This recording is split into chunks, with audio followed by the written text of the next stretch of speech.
Hi, my name is Cammie Ressler, and I am CEO and founder of Ressler Career and Business Solutions, and it is my pleasure to be speaking to you today on using workplace assessments to enhance employee and manager performance. And I'm so thankful that Judd invited me to speak to all of you. It's great to see you all on the webinar today. And as Judd mentioned, at the conclusion of the presentation, we will be sending you an evaluation form. So please go ahead and complete that. The other thing is we also have the slides available for you. So if any of you want one of the slides or need more information on that, just know that that's available for you as well. So again, I am delighted to talk with you on this topic today. A little bit about our company, and so my background for speaking to you about assessments. The company that I have focuses on career coaching, counseling, as well as HR best practices and training and development. So we work with organizations across all industries and really all sizes as well. Because I have a master's in counseling, I am certified for a number of assessments. So it kind of gives me a unique perspective from that vantage point. The other thing I wanted to let you know, I am a certified DISC administrator and also Myers-Briggs administrator as well. So we're going to actually look into DISC a little bit more at the end of the session today. And I also am certified to administer a number of HR assessments, workplace assessments, and counseling assessments. So we're going to talk about how assessments are used within companies, particularly from a recruiting standpoint, talent management standpoint, organizational development. But certainly, if there are other questions that you have, feel free to reach out to me, and I'll be glad to do that for you. Again, a little bit about my background. I've worked for both large companies and small companies. So I've worked for Choice Hotels International. You may know the hotels better as Comfort Inn and Sleep Inn. Penn State and Princeton Universities, both in career counseling and administrative roles. And I am obviously now have my own company as well. I did recently publish a book with 3 other authors from Penn State called Career Planning and Succession Management, and that is available on Amazon too. So what we're going to cover today, I want to give you a nice overview of the main types of workplace assessment tools that are available. I also want to help you understand how assessments are used and their impact on employee and manager performance. We're going to look at some reasons why you might want to assess employees in your organization, give you an in-depth overview of DISC, which is a really great tool for use within workplaces, particularly for management, enhancing communication skills, conflict resolution, and really just understanding how people approach the work and handling maybe conflicts as well. And also we're going to cover some strategic case study applications. So if that sounds good, we're going to jump right in. The first thing that I wanted to talk to you about are what are the common types of workplace assessments. And you can kind of think about these as main buckets. The first one is behavioral-based or personality-based assessments, and that comprises about 94% of companies are using these. These types of assessments look to address, for example, how does a person typically perform in the workplace? Because if we know that, we know very likely how they're going to participate and show up in our company. So behavioral based is definitely used because it's an indicator for us, as perhaps maybe when we're recruiting or as perhaps when we're looking at succession planning or promoting someone, what are the common skill sets that they currently exhibit today? And we can pretty much be sure that they'll use those as a baseline as they develop and moving forward. Personality type is also used a lot to really understand how people make decisions, how people tend to prefer to interact with each other. So the most common personality type assessment is Myers-Briggs, and I'm sure all of you have heard about the if someone's introverted or extroverted or ambivert. And again, those types of assessments have been around for years. And it really started by Carl Jung, who really tried to classify, well, what are people's temperaments and how do we interact best with each other? So there really are tools to help us understand as individuals, number one, but also as we interact with others, number two. The next batch of assessments that are used are critical thinking and cognitive assessments, and that's at 74%. The most common assessment in this area is the Wonderlic assessment. This is used a lot within organizations to measure problem-solving skills, analytical skills, and general mental aptitude. It's used for recruiting. It's also used in the NFL, uses this extensively as well, so they're looking to put teams together too. So again, it's a good assessment, and it kind of reminds me a little bit of an SAT, if you've taken those before, or GRE, for example. That's what it tests, just general math, reasoning, and how you approach problems. The next heavily used assessment is 360-degree or multi-radio assessments, and that's at 74% as well. 360-degree really looks at, as I'm evaluating a person, I'm going to look at what their direct supervisor thinks of them, any of their direct reports, I'm going to assess them, as well as peers that might be working with the individual. And so as it indicates 360, it is really a full circle look at an individual and their performance.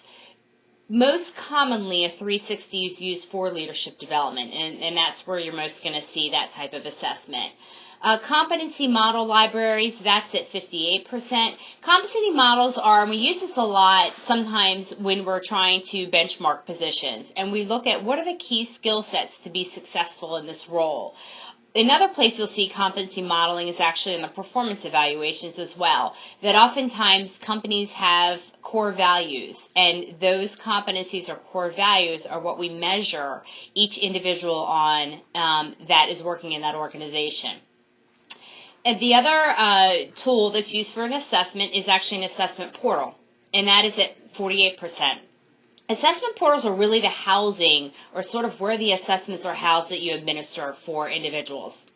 So again, pretty common, but that is the tool and vehicle that is used for that. And then the final one is simulations at 46%. Most commonly, the Air Force would use these for flight simulations to testing pilots and see do they have an aptitude for that. But also we can design simulations as part of recruiting processes. And certainly because many of you are in the health field, industry, part of the interview process may be we're going to give you a simulation or give you a case or give you a specific client scenario and see how do you address that or how do you handle that situation. So again, all very good tools for assessments, but you can see the wide variety that is available there. So you may be wondering, well, why do we assess? This is research done by the Aberdeen Group. It is the most research that is done, recent research that has been done on these.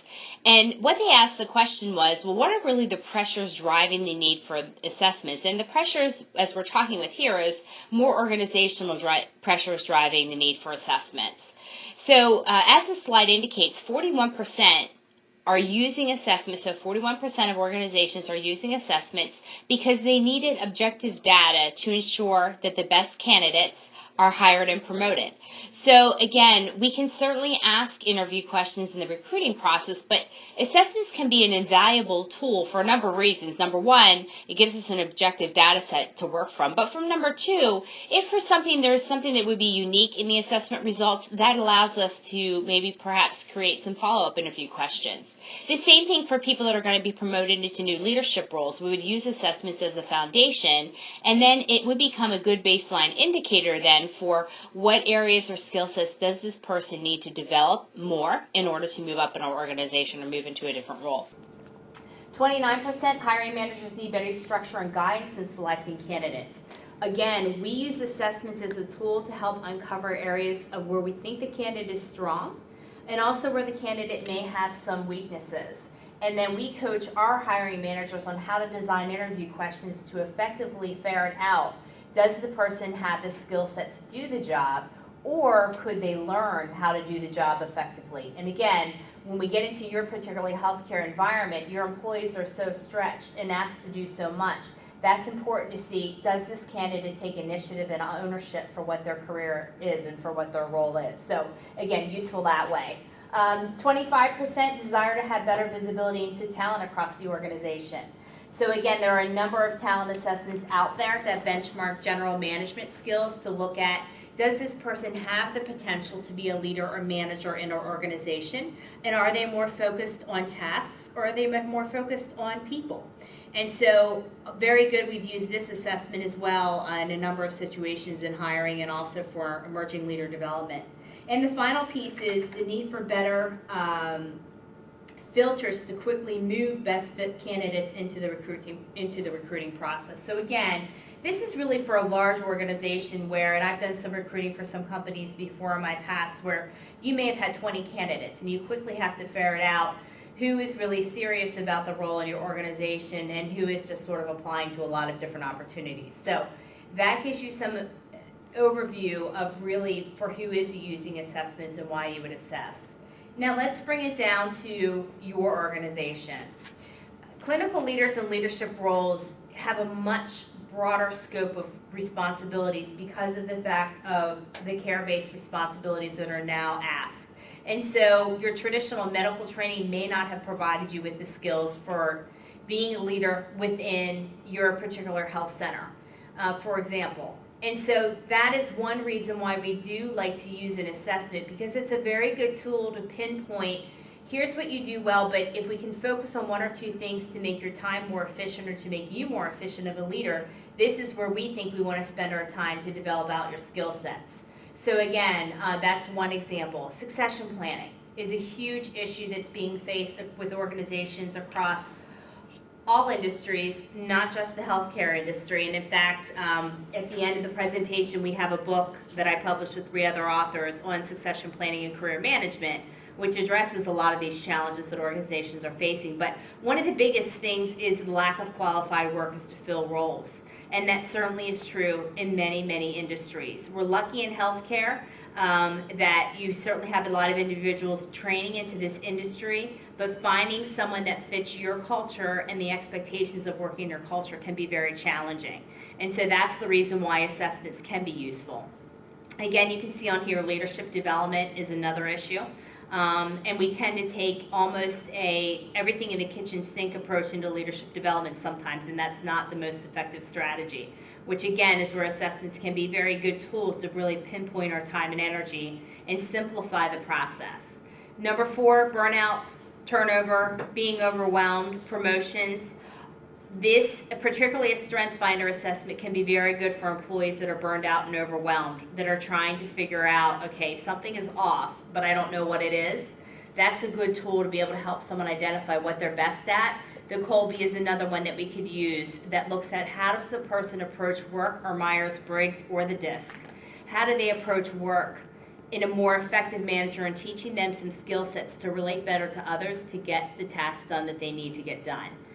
We looked at career planning and retention strategies. You know, a lot of organizations struggle with the fact that when we brought the individual in, we've given them some training, but boy, for whatever reason, the person is just struggling in the role, or we have a hard time retaining them.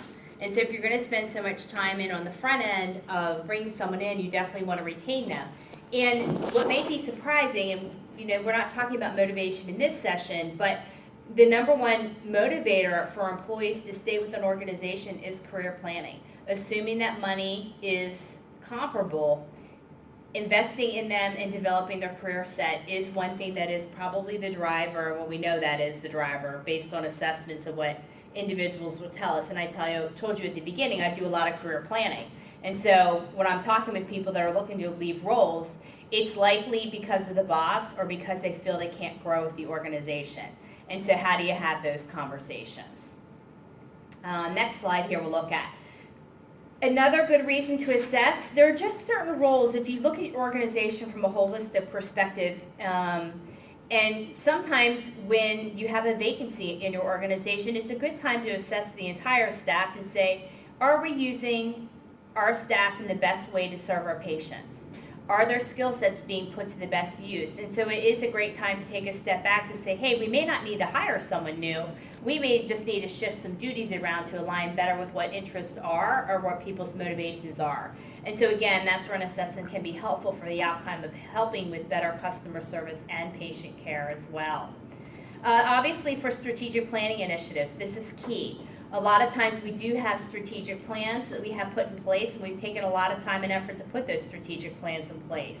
And we're really looking for how do we get people to execute on these strategic plans, because that's the number one issue for why a strategic planning initiative fails. We don't have the right people and the right roles to carry out our strategic plan and our task. And so again, we can use assessments to help with that too. Change management is obvious, and then obviously performance reviews too is another reason. Healthcare industry challenges that are out there that you're all likely facing. The pressure to see more patients and generate more revenue. I'm sure I'm speaking to the choir on this, but This is not probably going to get any easier knowing the generational shifts that we're seeing and the demands on healthcare. And so again, having some tools as HR professionals, as leaders within community health centers at our disposal to help with this, to help our employees do their jobs better without burning them out is critical. There's also the fear of making an error, doing more yet, asking you to do more, but yet at the same time don't mess this up either in your role. And so that's a challenge that employees are facing. Another challenge is really just driving performance by matching skills to an employee's strengths and an employee's preference. So unless we have a tool to help us with that, sometimes that's a challenge for people. It is a gift to be able to look at someone and provide feedback on, here's what I think you do well in our organization. And I honestly think organizations would function a lot better if we shared that. I was with a group yesterday, different industry, and it was very powerful for the leaders to go around the table and tell their teams, here's what I see you as a way that you add value. Because oftentimes as individuals we don't see our strengths and what we bring to the table. And if you're not collecting patient evaluations or they're not hearing that positive feedback or receiving thank you notes, sometimes your employees just don't know. Again, DISC is used a lot, as well as Myers-Briggs, for bringing together diverse personalities to work as a group. That is a challenge that we have. It's one of the projects we're engaged in right now with an organization, is to help develop a cohesive management team. Heavy workloads and time pressure, again, that's universal, I think, to every industry. Unpredictable work and having cultural awareness. So again, if you're serving Latino populations, it may be very different than if you're serving other diverse populations. And so those are some challenges that employees have to face, and maybe in other industries they don't need to be aware of that. And so again, that becomes a challenge. Obviously then the physical demands, understaffed, and then the electronic health records. As we're moving to technology to serve patients, sometimes the technology can be a barrier to make a connection with patients. And so again, that becomes a challenge for us. So if I had asked you in the group and you were sitting here in front of me, I would say, what would you guess the percentage of organizations that were using an assessment? And the answer happens to be 77% that are using organizations for selection, that's for hiring and recruiting, as well as in their overall talent management strategy. So these are still really, really good tools, but there definitely seems to be some, which we hope to demystify today, some challenge around, well, how do I create a plan to use an assessment, and what are some best practices? So the importance of using assessment data to make key decisions. As what we talked about, and this is a great slide, we're not going to spend a ton of time on this, but I wanted to give you an overview of really how organizations are using this to meet healthcare needs from an operations perspective. And you can see here, hiring is still really the #1 use for making key decisions. And I think, I'm doing a presentation for a group next week on leadership development. I think the reason why you see the others lower, it's just because we don't have a good handle on all the time, well, how do we develop leaders within our organization? And so I really fundamentally believe that's why assessments are not used more in those areas that are represented there. And I also think there's a lot of hesitation to use the 360 evaluation, which tends to be the tool everyone goes to when you're looking to develop leaders. But again, there are certainly better ones out there, and ones that are also equally effective, like DISC, which we'll talk about. So I'm going to pause there for you, those of you that are on the line. Do you have any questions so far? And if not, I'll keep going forward. And again, just the reminder of the chat. It is recording, right? Yeah. Okay.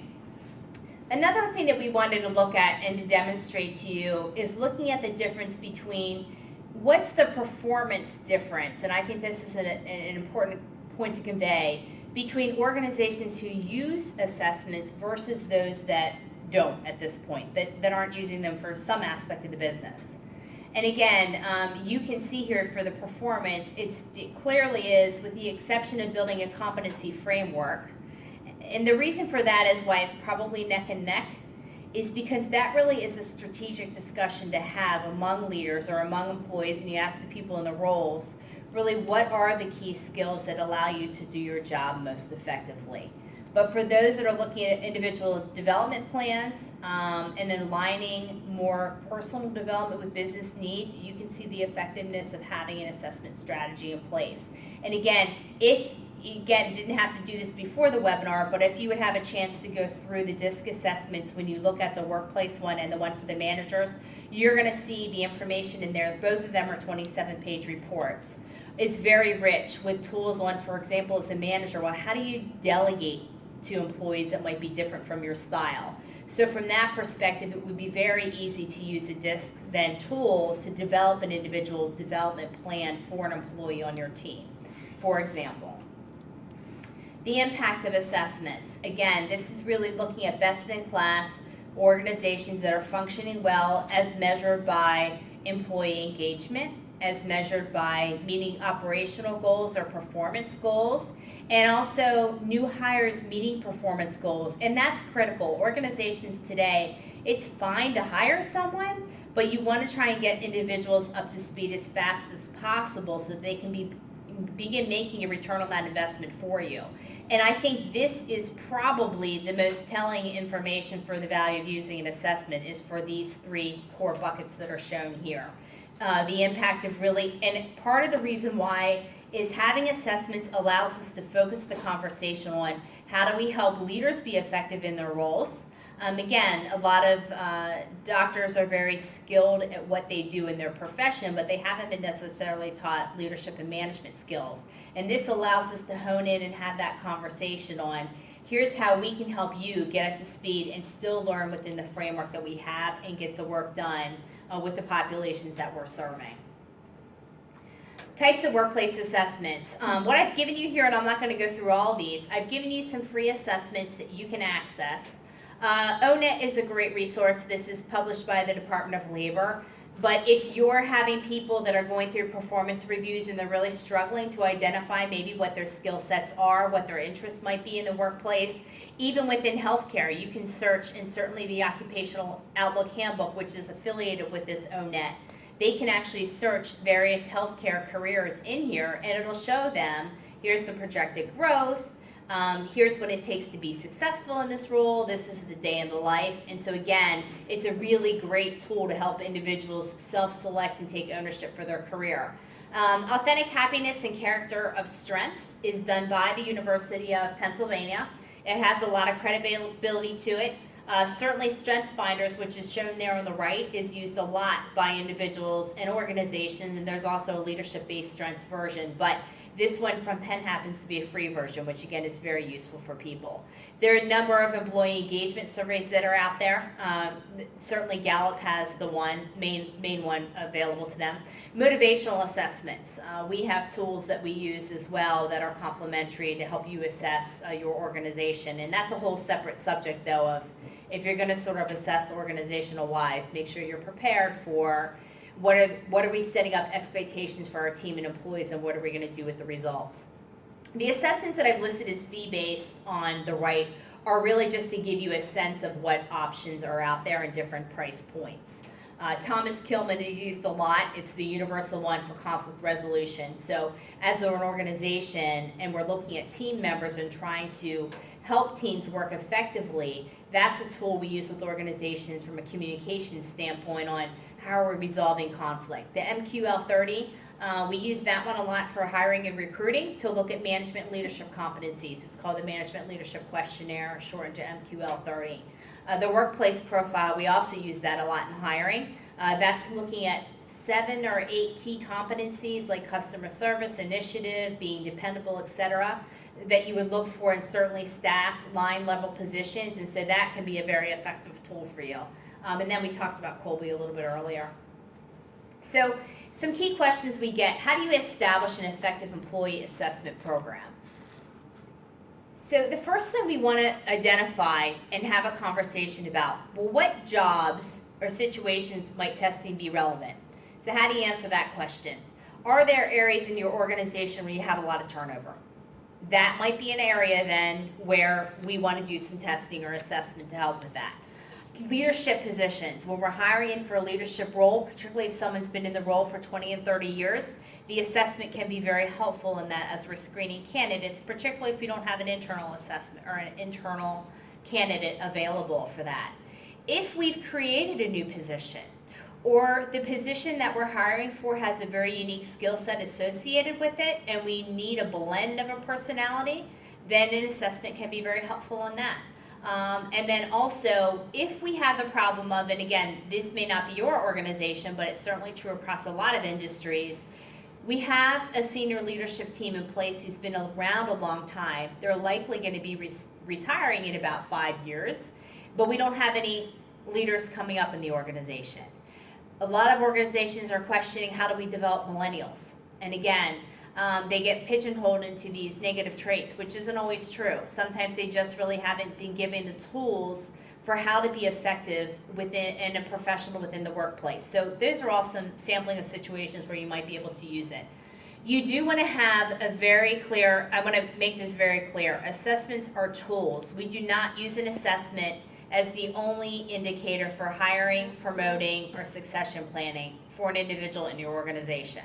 So on step number 2, this is important because as an organization, we have to be very clear on what the job expectations are for this job and the role, as well as the organizational requirements. So then we can effectively choose an assessment that will help ferret out and benchmark, is this telling us the information we need to support the decision that we need to make? Again, that looks at step number 3 here, that you do want to review key job requirements and determine if testing is going to be useful and what tests would be useful to skill for those that I've mentioned on the screen there, conflict resolution, communication.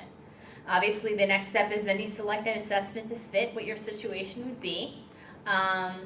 You also then will want to implement an assessment that would meet your needs. And then the biggest thing that a lot of people forget about, we have to evaluate the effectiveness of it. So one of the case studies that we're going to talk about is one where we used an assessment for recruiting.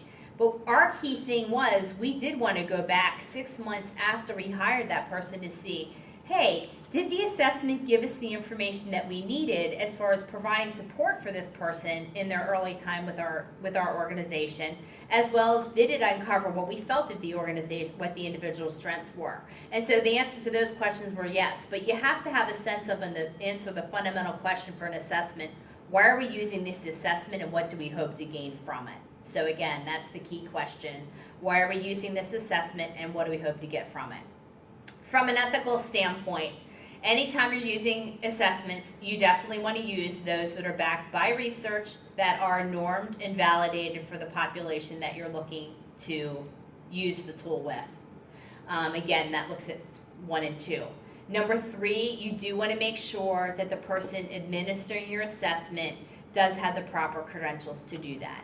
And again, that's really more for, sometimes there are assessments that there are anomalies that happen.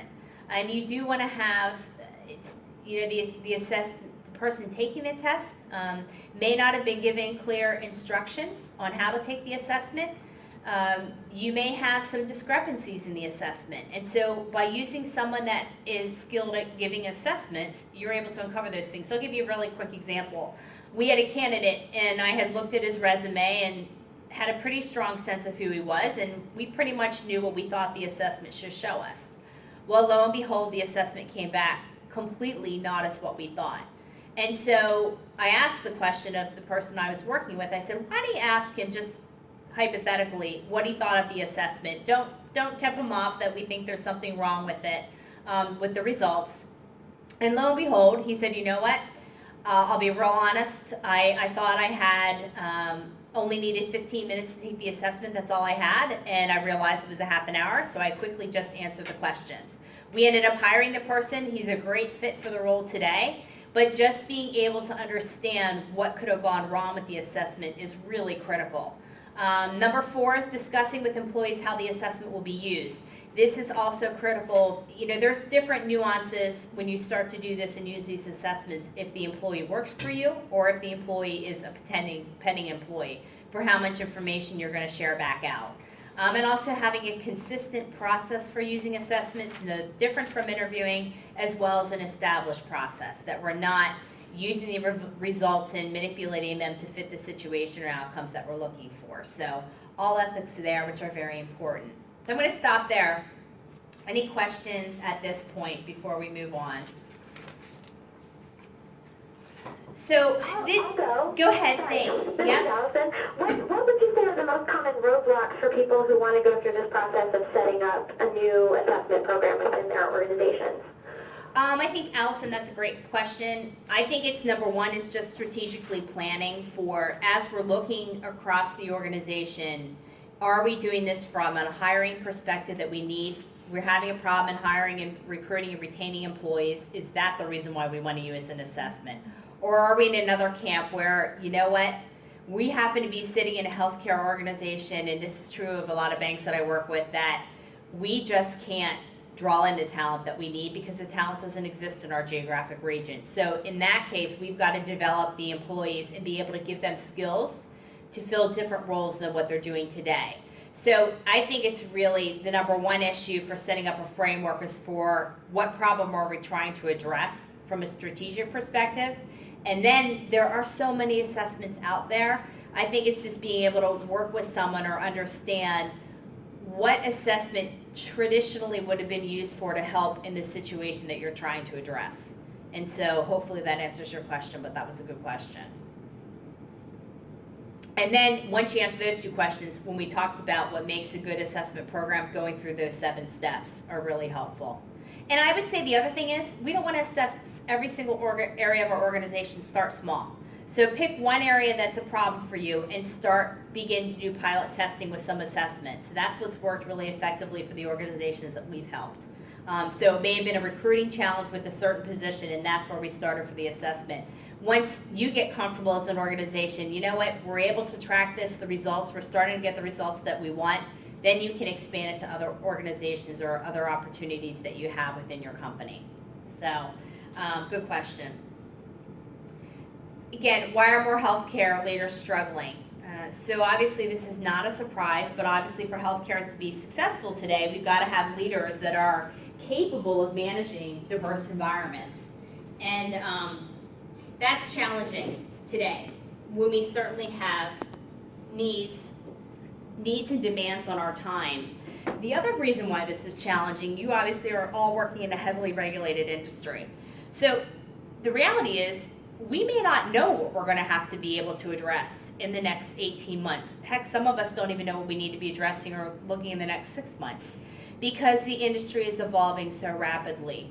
This is the reason why we believe in using assessments to give some leaders some fundamental skills to be able to make informed decisions, to be able to help understand how do I motivate employees to do the work that needs to be done when the reality is it may not be in their job description today, what they're going to need to do. And part of that is technology, but part of that I think is, and we don't have a roadmap for this, for the influx of patients really that we're going to be seeing is just going to be exponentially exploding with the generations now as we go throughout. So I really think that's the reason why a lot of leaders are struggling today is we don't yet have the roadmap for how to be successful.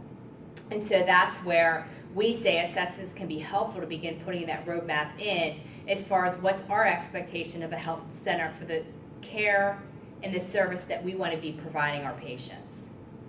So what makes an effective leader? This was a study done by Becker's Hospital Review. It was out of Williamsport, Pennsylvania. And they really found that leaders that are most effective in healthcare are direct. So they're assertive, yet they do have a collaborative nature to them, where they're able to be reasonable, ask for other people's input, but still make a decision, and that's important. They're challenging, so they're very logical, but they're also supportive as well. So again, some of these you're thinking are probably contradictions, but it does make sense. The person has the ability to think through the situation, but yet they're also very supportive not only of patients, but supportive of understanding probably the challenges that your health center may face, and how do we, given the resources that we have, meet the demands that are asked of us. They also are adventurous. Now, I would have rephrased this to say they're creative. And I think a lot of leaders today are creative. So they're ambitious, they're competitive, but they're also willing to say, how can we address this need with the resources that we have today? And I think that is really a benchmark of creativity. Interestingly enough, to do this study, the author, in addition to using his own assessment, used and benchmarked against the DISC assessment. So this is the right reason why I wanted to show this to you. I will argue, as we look at the DISC assessment, all 4 styles of DISC, when we talk about this, are relevant. And I think anyone, depending upon what their style is, can be a successful leader, assuming that they're willing to look at what are my strengths as being a leader, and am I getting the response from my employees that I'm looking for? So again, I am always cautious when I look at sort of a list of traits and people are like, well, that's not me, I'm not direct. I think people can be very effective and influence if they have more of a collaborative leadership style. And so one of the things that we look at too is situational leadership. And if that's not something that you've ever studied before, as leaders, that is a very effective tool for working with employees to see, how do I match my leadership style to what this employee needs? So having said that now, we're going to look a little bit more and take a deep dive in DISC. And I kind of like this entry slide. It would be really nice if people had their needs written all over their foreheads and we just knew, here's how I interact with this person. But we don't have that, and that's really how DISC was born.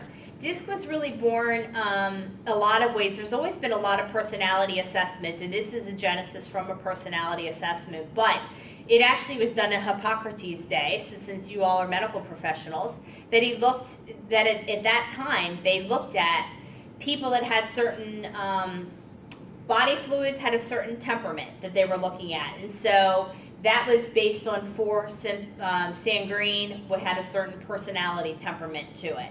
And so this really has emerged over time from this. The gentleman who did DISC is William Marston, and he really felt that there needed to be a tool that would be used more effectively in workplaces to get people to work well together and understand how they lead and how they show up in the workplace. So essentially DISC, and we're going to look at the grid here in a moment, it looks at 4 aspects of human behavior. And D is the dominance trait. And basically this is someone who approaches problems and challenges. That's really what motivates them and what really gets their juices going. And so that's called the dominance trait. I is the influence. This is one who interacts well with others. They tend to get their energy from being around a lot of people. They also are very good people who are brainstormers in the organization. S is the steadiness trait. We look at these individuals. They tend to be your consistent performers. They definitely promote harmony in the workplace. They do like to work as a team and support a team. C is conscientiousness, and these people are the ones who are your typical accountants. You'll likely find them in accounting and payroll roles. They highly, highly value accuracy, and they also like to have independent judgment to be able to put their own systems and standards in place and then stick to those systems and standards. So a lot of regulators that you may work with likely have the C trait. So this is the color image of DISC. And you can see the 4 main traits there are dominance, influence, steadfastness, and conscientiousness. And then within this grid, you also see the bulleted attributes that are affiliated with each of the traits. So I just want you to take a moment now and kind of look at these categories and see where might you self-identify if you were asked to choose which one of these 4 styles seems more like home for you. So just take a minute to do that and kind of jot your answer down.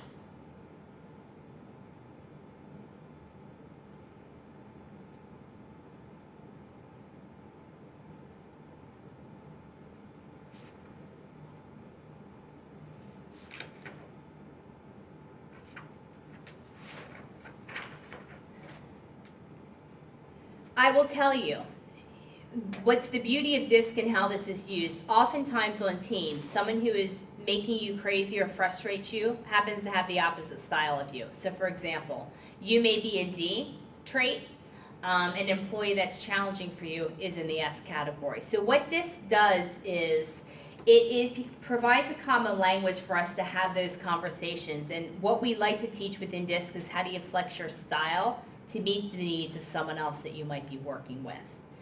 Within the workplace, all 4 styles there's not one that's better than another. They're equally valuable. And to have an effective team, you likely need all 4 styles on there. So sometimes what runs into problems for individuals and in organizations is when we're heavily dominated in one particular profile and we don't have enough balance among the other ones. So that's one thing to keep in mind. It does look at as well and recognize that your work style is also influenced by your life experiences, your education, your maturity, your particular values and beliefs, and so it is an assessment that takes that into consideration.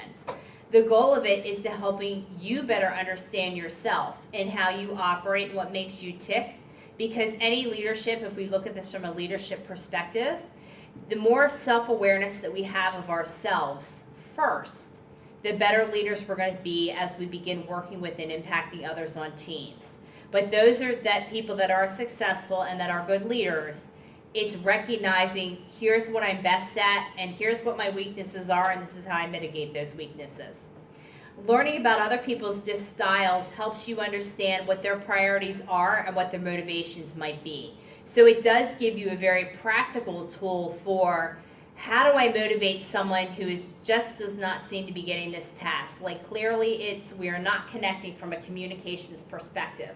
And that's what DISC is, a tool that will allow you to be able to do that. And again, because of that, it obviously improves the quality of your workplace relationship. So when you look at those samples that I provided to you, you will definitely see that as well coming through on this aspect on directing and delegating, particularly in the management report, resolving interpersonal conflict, how does that look like, etc., within that report.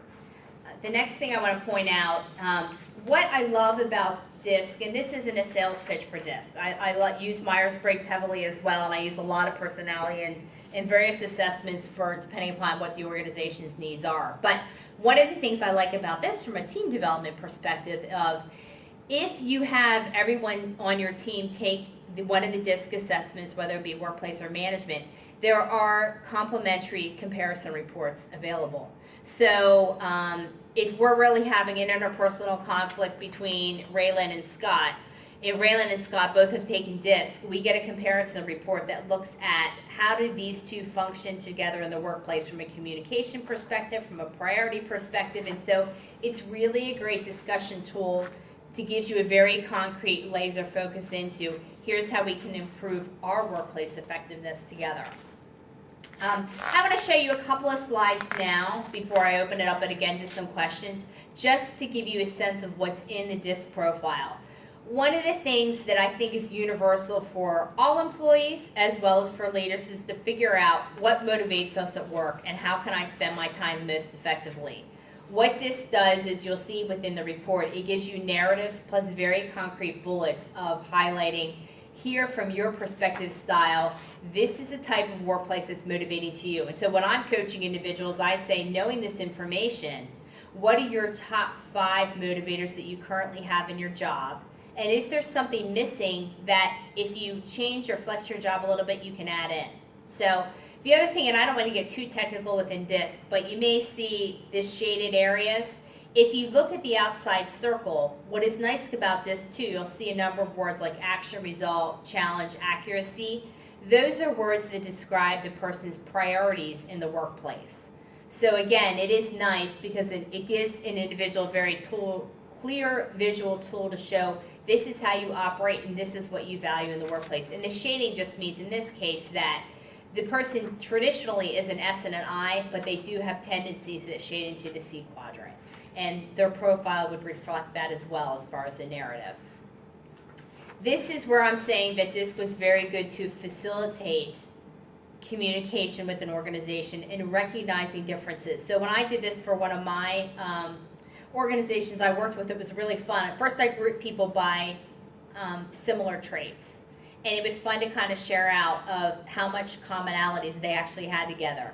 Then we worked on a project where I had one person from each style work on that initiative together. And you see the value of that as well. But what this DISC report does, this is an employee report, it'll actually show them their style is opposite of what the D is. This gives you the narrative for how that D, particularly temperament, may seem to you, in giving them the bullet points. They're blunt, forceful, demanding, but then how can you adapt your style to connect better with this individual or with this person? So again, it sort of takes the guesswork out in a lot of ways, which is what I like about this report. I didn't use this report a lot in the past, I'll be honest with you, because it wasn't really, I felt, a good tool for organizations from a management leadership perspective. But it's now backed by Wiley Publishers, and so if you've ever heard of Patrick Lencioni, 5 Cohesions of a Team or 5 Dysfunctions of a Team, he's done a lot of research with respect to DISC to provide much more concrete language around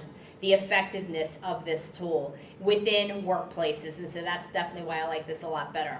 Again, here is a sample of a management report that would show for this person's what their priorities are, and again, it's very clear for making comments as far as making meaning of what the results are for the individual that's getting the report.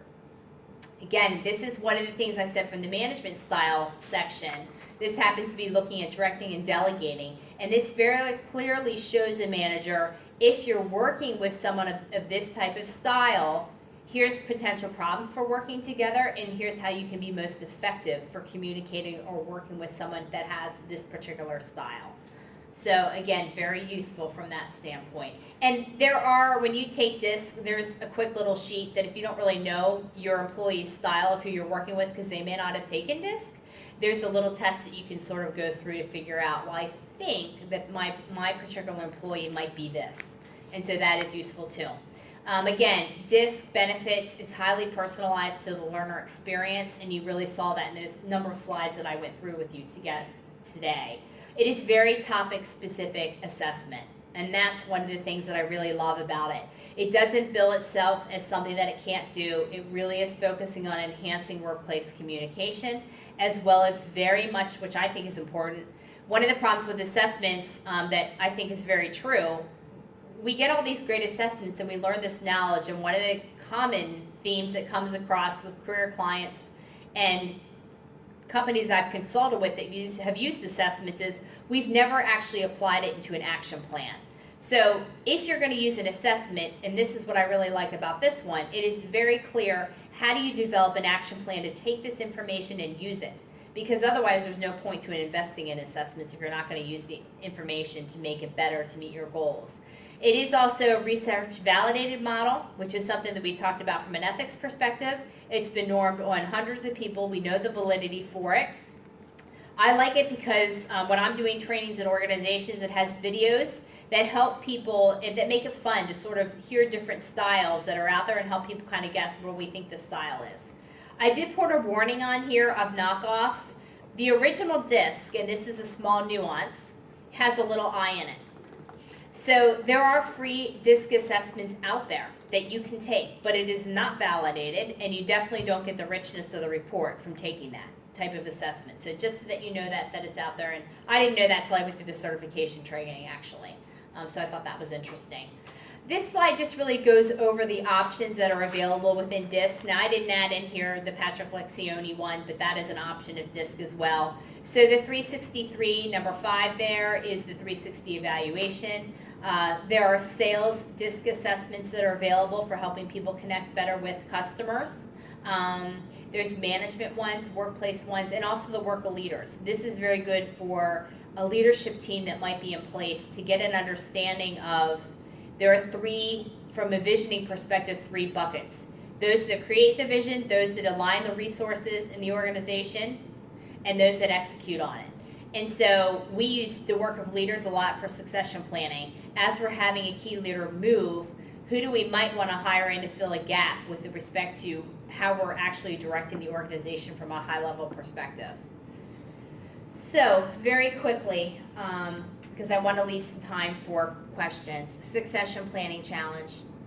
I've alluded to this a few times, but we have an organization now that has several senior leaders that are going to be retiring in the next several years, and they didn't really have a comprehensive or even a plan in place for that. They didn't have a plan in place to identify what high potential employees may look like, much less how do we develop them. And so one of the reasons why we decided to use assessments was really to address all of those situations from a leadership development perspective, from a job profiling of what makes a successful candidate in this particular role that we were looking at.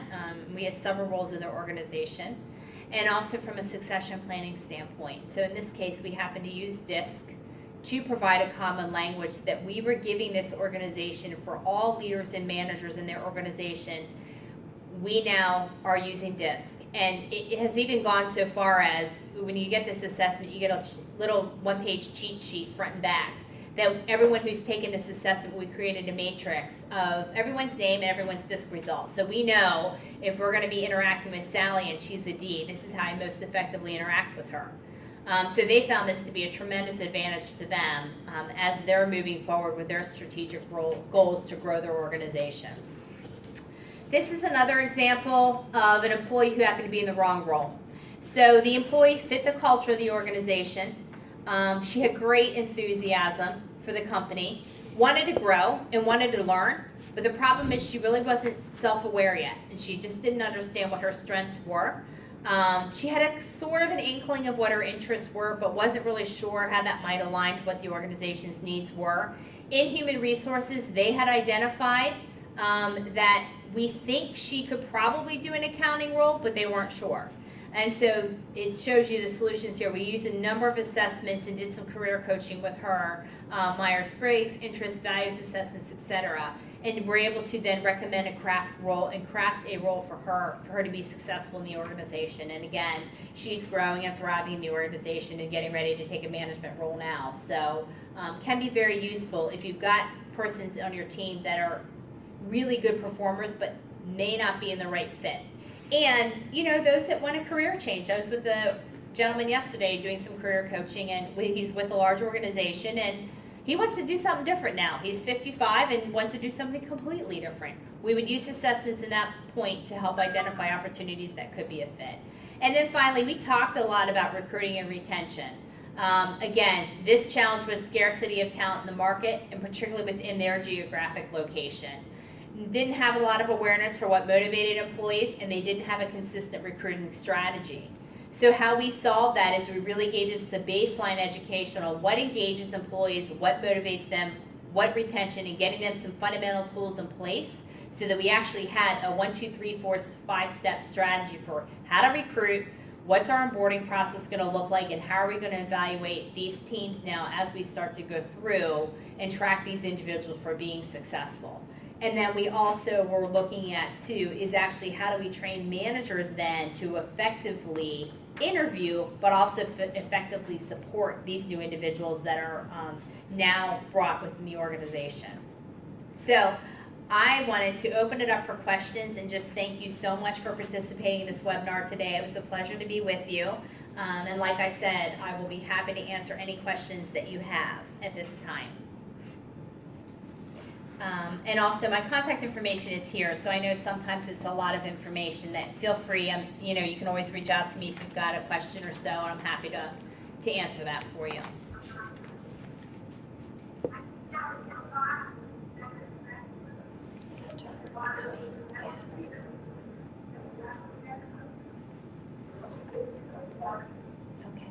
Well, hopefully that met your needs today. I know Judd mentioned that there's going to be an evaluation, so if you could please take the time to fill that out very quickly, that would be fabulous.